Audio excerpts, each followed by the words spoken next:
Bonjour Émilie, est-ce que tu peux nous présenter ton parcours s'il te plaît? Bonjour, je m'appelle Émilie Lanuza, j'ai 43 ans et je suis formatrice à l'IRFED.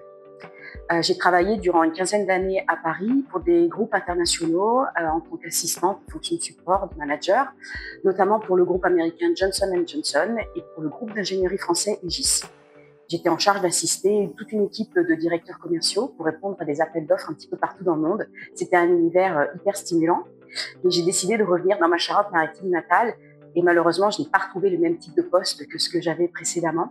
Donc, il a fallu que je me pose des bonnes questions et je me dise, bon, c'est pas dans la retraite, donc qu'est-ce que tu peux faire avec ce que tu sais déjà faire?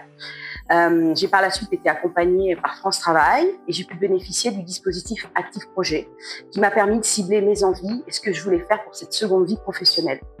C'est là que j'ai eu un déclic et j'ai compris qu'avant tout, je voulais transmettre ce que moi j'avais appris précédemment et accompagner des adultes dans leur parcours professionnel.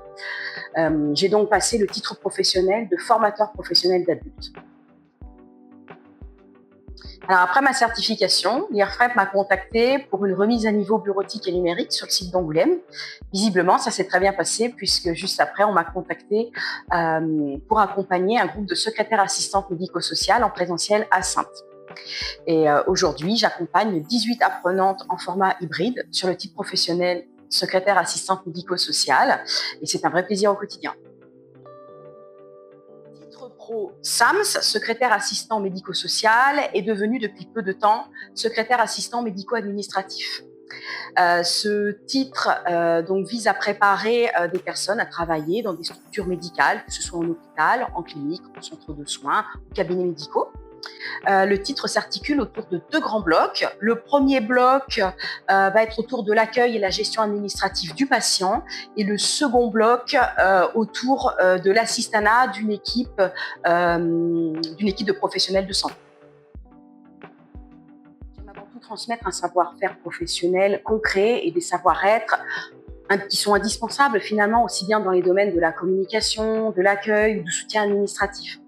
Quand on arrive dans une entreprise, l'assistant est souvent la première personne qu'on va voir. Il va représenter l'image de l'entreprise. Il va aussi avoir le rôle souvent d'interface, que ce soit en interne ou en externe.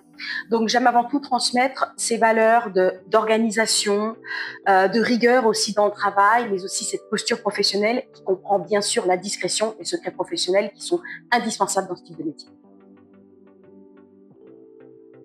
Oui, ça va, il y a une bonne ambiance.